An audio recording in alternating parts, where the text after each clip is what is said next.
do at the same time. By being able to listen to your swing speed, it's going to help you get into a good rhythm. It's going to help you get into a good timing and tempo, which is going to carry over to the golf course. Now, the third thing that I want to address with this machine here is your practice habits.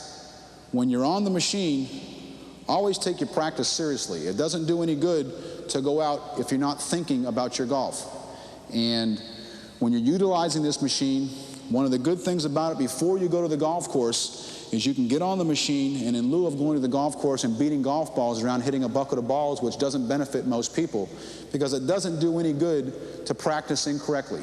To go to the golf course and hit balls with faults and flaws and inconsistencies in your swing, the only thing you're doing is practicing bad habits. And so many golfers do that, and that doesn't benefit them at all. So before you go to the golf course, it's really good, once that muscle memory's been built up and you're using the machine, that swing's got pretty consistent, to get on there and use these exercise cords to loosen up as a loosening up tool before you go play. There's nothing better out there.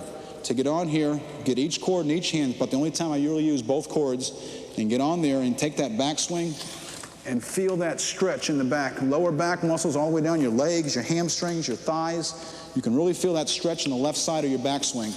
Get all those muscles nice and loose before you go to the golf course. Hold it up there, swing through, hold it there. Do that for about 5 to 7 minutes before you go play, and you'll be amazed at how loose you are when you get to the course and step up on the first tee.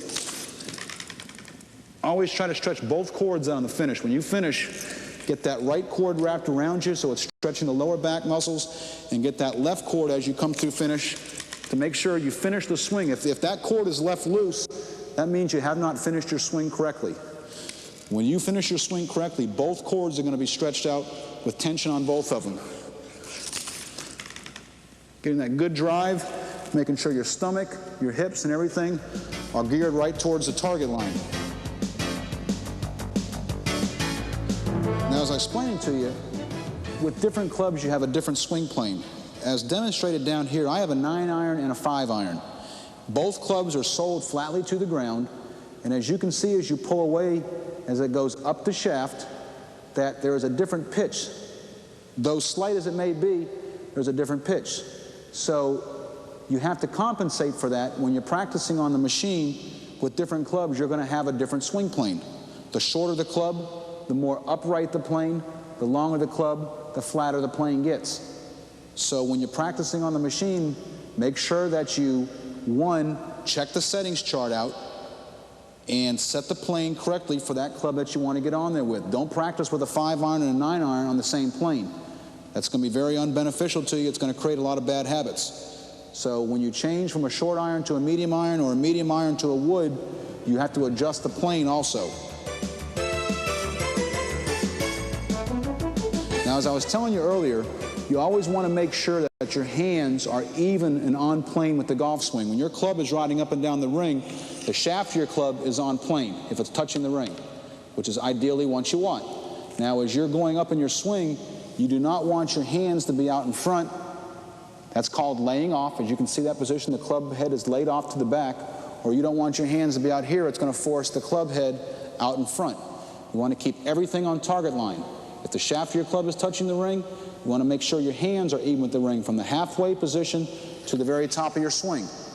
Make sure those hands are even. So, as I was demonstrating earlier with the exercise cords, the exercises that you're going to do, the 3 exercises, from this side angle here, I'm going to show you what I mean. Halfway position, stop and hold it. Making sure the toe of your club is up, not hooded, and your hands are even with the ring, not behind or out in front. So, an individual, the good thing about using these exercise cords is if you are doing something wrong, you can correct it, make sure that it's right, and then hold it there to teach the muscles to learn that proper position. So if you get to a certain position and you stop and you hold it there and your hands are behind it, make sure they're even, get them back in the right position, put your head back down, looking towards the ball, and hold it there. 5 seconds. Do that exercise 10 times a day. Once you get a little bit stronger with your arms, you can do it for 10 seconds and then 15 seconds. The second exercise in the backswing, right to there, shoulder height. Making sure your hands aren't behind or out in front. If they are, when you get to that position, get them in line, put your head back down, stop and hold it there. Do that exercise 10 times a day, making sure your hands are even with the ring. The final one is the very top of the swing. Making sure your hands are blocked by the ring. If they're out in front or behind, which most people have a tendency to get them back behind there, even them up, stop and hold it there, put your head back down like you're looking at the ball, and then release.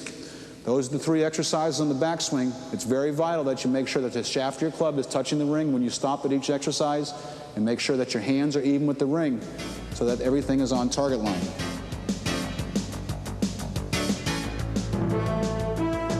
And the 3 exercises, again, on the follow-through, you want to make sure that your hands are even with the ring. You got slightly 3/4 backswing. Make sure your hands are even with the ring. Put your head back down. Stop and hold it there. The second exercise, right to the very top before the ring ends, stop and hold it there, making sure your hands are not back or front of the ring. As you can see from this angle, we have the follow-through path on a slightly more upright path than the backswing path. That's the normal, natural follow-through a golfer should have. That's why we split the ring, so that you can get a proper release and come back on your follow-through and finish at the correct position. And that final exercise, take that backswing, come through and finish. Holding that cord there, making sure everything is towards your target line, forcing you to get that weight on your left foot, right toe, everything's done correctly.